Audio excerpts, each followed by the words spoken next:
Hey guys, this is from the old back again, and I thought today we would explore off to this direction. See what we got going on over there. I've got to get over there.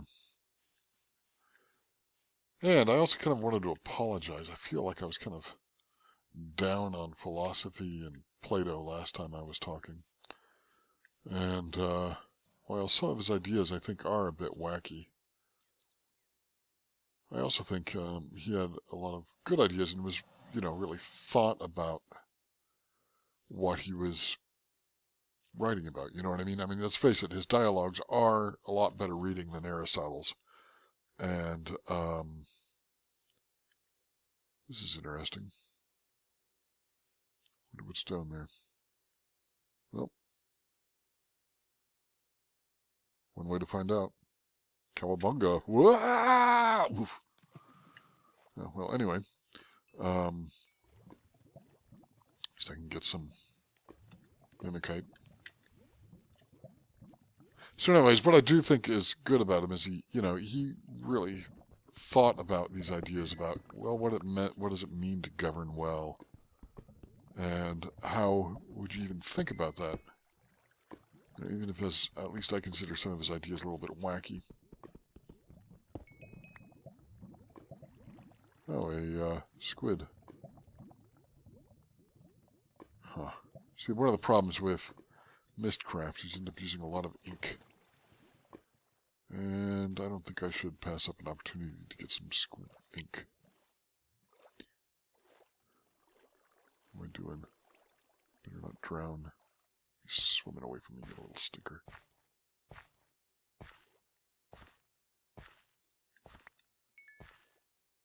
Oh. Oof. Oh, come on, get up there, get up there. Ah, phew, okay. Alright, let me recover a bit, and then I'll go for these other two.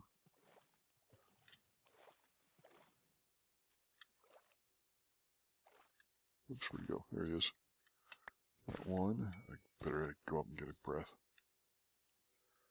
Kind of like this essence water. It's easy to see what's going on down there. It has kind of a natural light to it.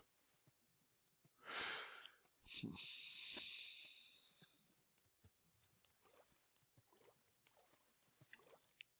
which way am I going? That's where I came from. Let's see what's going on over here. What I should do... Oh, good grief, I've already forgotten to put down torches, but let me do that. The last thing I want to do is get lost.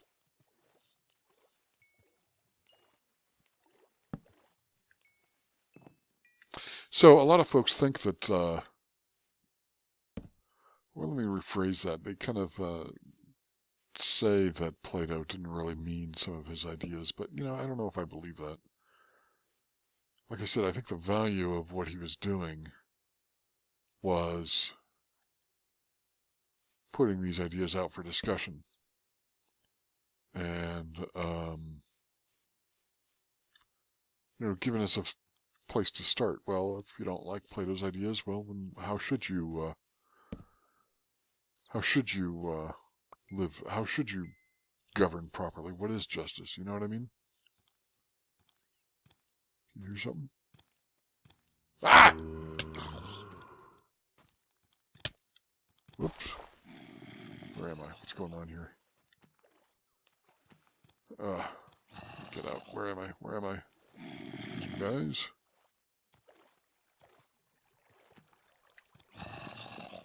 Angry zombie. Your brother over there. Right into the water. Where'd you go?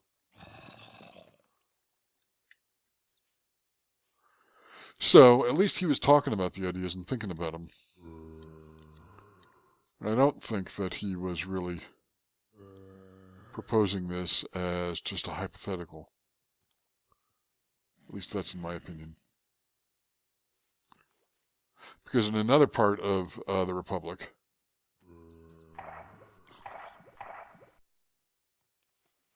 put you out of your misery, he talks about this thing called the allegory of the cave. It's kind of an interesting idea, which is clearly a thought experiment. And by a thought experiment, I mean, you know, something that he was saying, well, okay, what if things were this way? At least I think that's what he was saying. I mean, he's calling it an allegory. So what's interesting is if you look up there,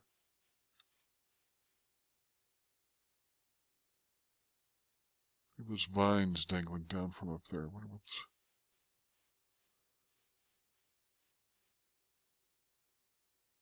Look, and there's a tree. I think that's seems to be that there are trees up at that level. Look. Check those out. Remember, when we dug up, we found those trees. If we can get there from here. Well, let's see. So in the allegory of the cave, it's kind of interesting.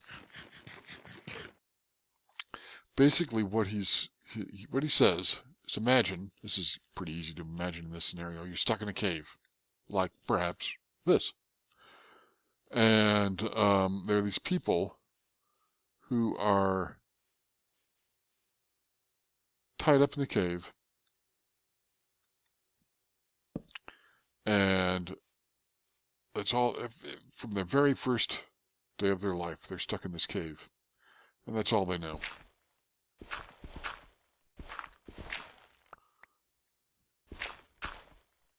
And they're tied up in such a way so that they're forced to face the cave wall. And they're chained there. And all they can see is this wall in front of them. And they can't move their heads, see what's behind them or anything else. And behind them there's a light. And that light might be something like a fire or the sun, if there was a sun in this world. There does not. Oops! Oh, bummer, man! I lost my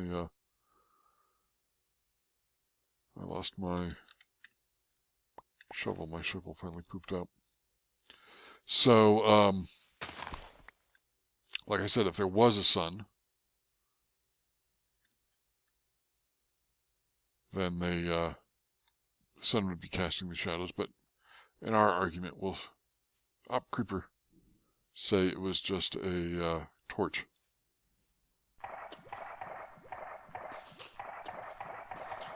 Gotcha.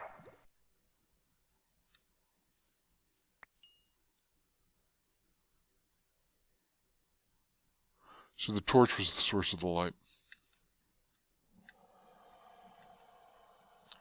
And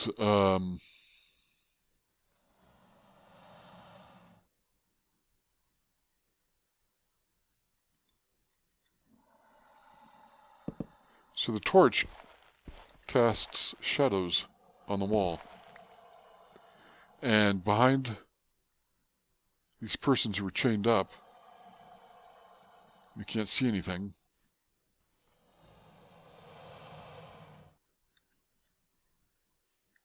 Yeah, I'm not going to be able to get up there that way.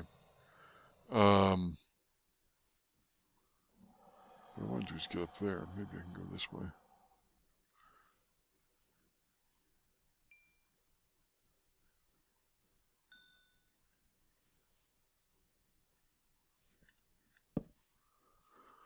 So the shadows are cast on the wall of their cave, and they think that's their reality. That's the only thing they see all their life, are shadows of other people moving, shadows of people who lift up and show in the light, in the shadow, some kind of object like a pot or whatever.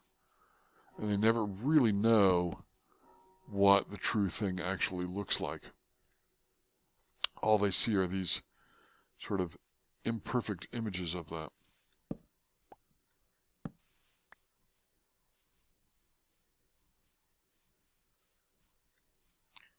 Well, maybe what I'll do is go up over on this side.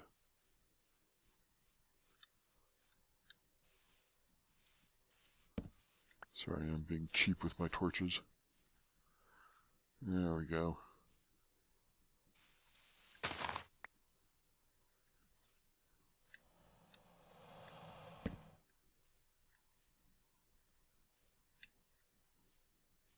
voila. So all they see are these, like, images of what certain things are. They never actually see what the real thing is. And he uses this to explain this idea of the forms. So what he says is, what they see is an imperfect representation of reality. Where'd my cursor go? There it is. And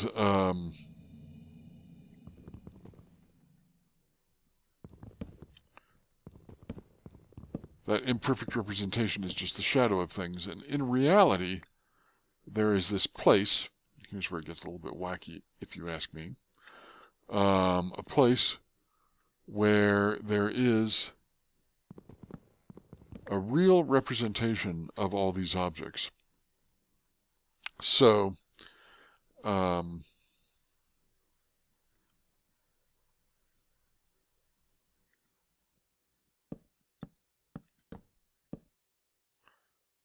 both physical objects and ideas.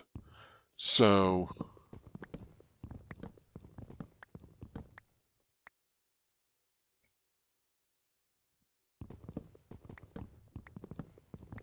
this tree, for example, he would argue that this tree isn't a real tree. This tree is just a representation of the real idea of a tree. And that this tree really doesn't exist. It's just our perception of what the real tree would be like, which is obviously ridiculous. I mean, the whole idea, oops, excuse me, guys, that, oops.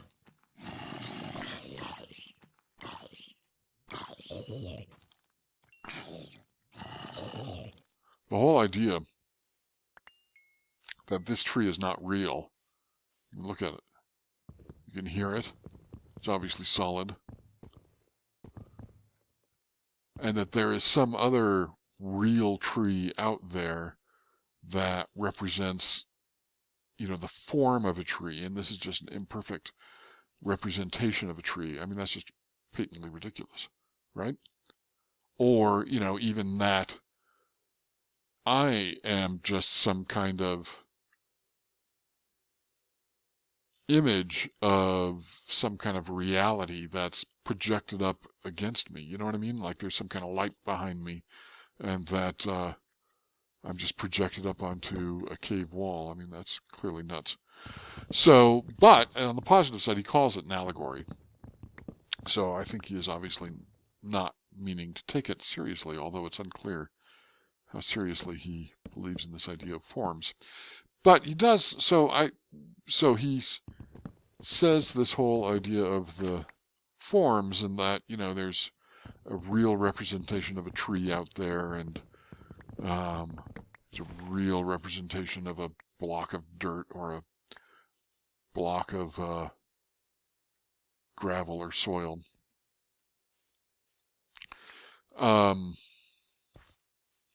But it also applies to concepts. So what he says is there is somewhere in this world of forms the true conception of concepts, like anger, for example, or justice, or some other concept. And again, while I'm not sure I buy that, I mean, I think, again, it was an idea. The idea is sort of a starting spot to talk about these things, not meant as absolute reality. And that's what I think, at least. So anyways, but what he says is that, well, imagine you're one of these guys who's tied up, and, excuse me, oh, watch it, stop it.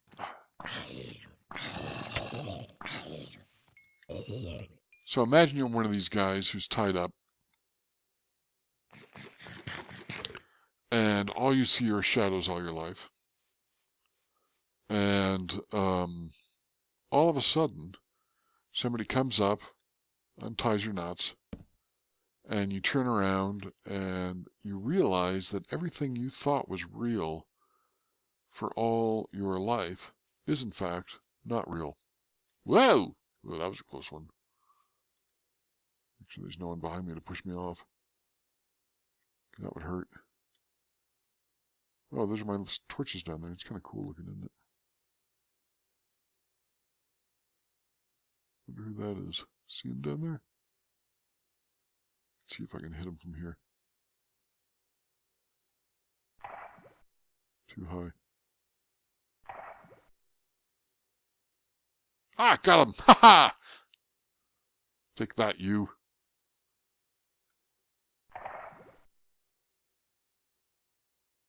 So, got him again.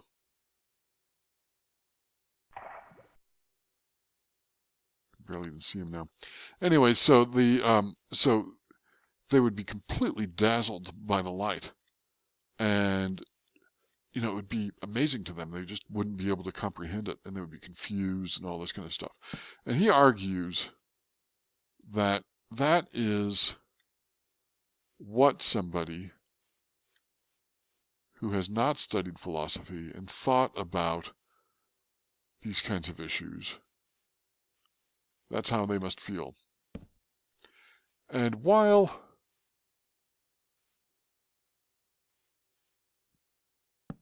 see someone over there.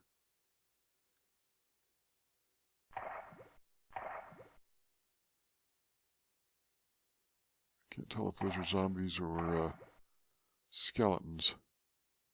I'm less worried about zombies. The problem with skeletons is if they hit me with a arrow and knock me off, that would hurt.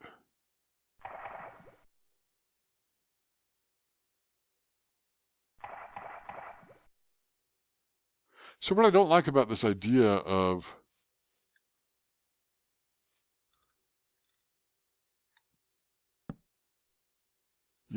people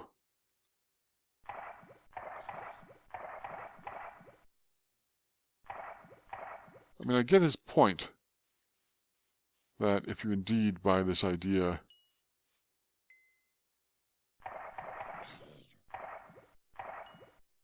that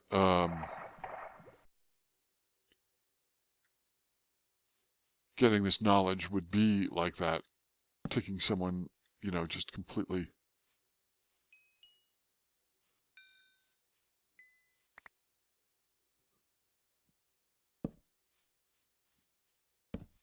overwhelming like that. While I kind of get that, it does seem to me, again, I guess my thing is it smacks of arrogance and hubris, where it's this whole idea of if you don't think, or if you don't learn the kinds of things, or think about the kind of things that I think about, then you're just an ignoramus wandering through life. Now, granted, I'll be the first to admit I've met plenty of ignoramuses just wandering through life, and there are times when I count myself in that category. But it just strikes me as a little bit of hubris. Which I don't know if you're familiar with the concept of hubris. It's a great idea, or at least I always liked it. What are those? Oh, those little stinkers. These guys are annoying. Rebel Farlanders. They like to attack you and steal your loot. There's a whole bunch of them. So if you hit them with a sword, for example, they will steal the sword. So this is really handy to be able to get them, and they charge you.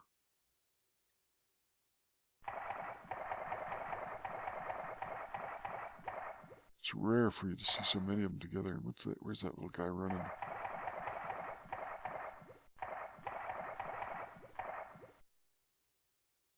don't like where he's running. He's trying to come around behind me, I think.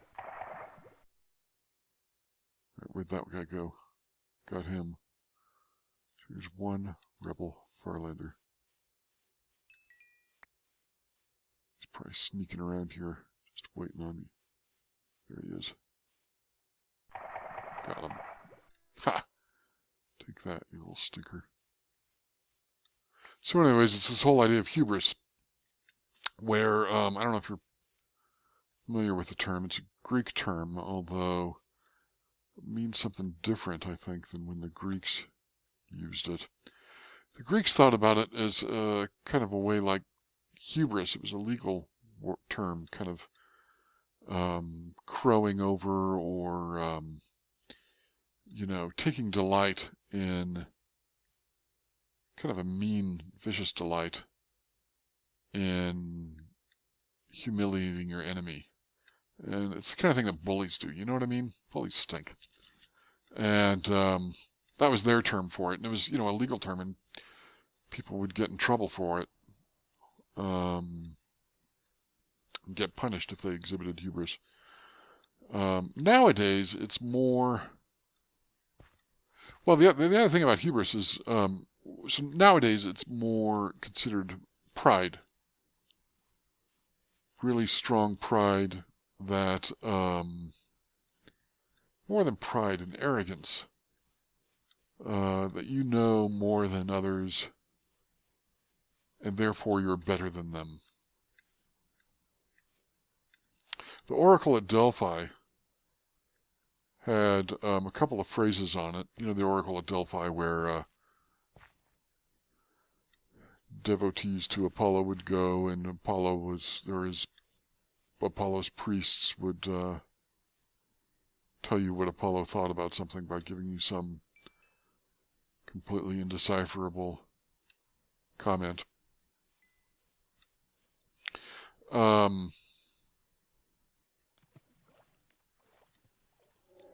There's another squid. So anyways, one of the things that was written on the side of the Oracle of Delphi was this phrase, know thyself. And it wasn't a, you know, kind of a feel-good, new agey garbage. It was more about know your place. Don't compete with the gods. You're not a god.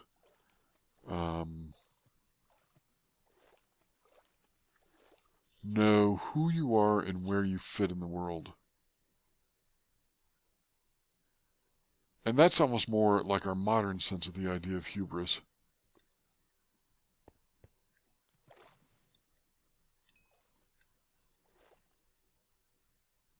Namely that you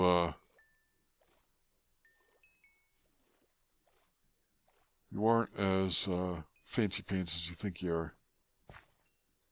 It's a really good concept, and I think people don't think about hubris enough. I know if I go up, that's kind of where I came from.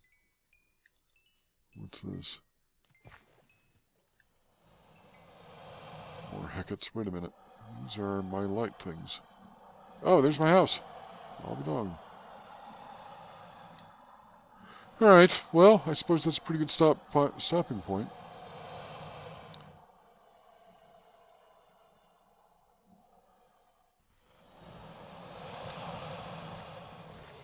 So I guess what I'll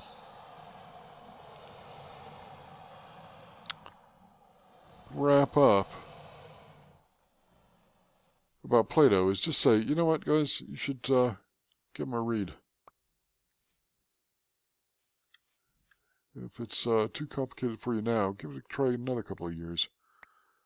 He has some interesting ideas. He's worth reading and worth listening to.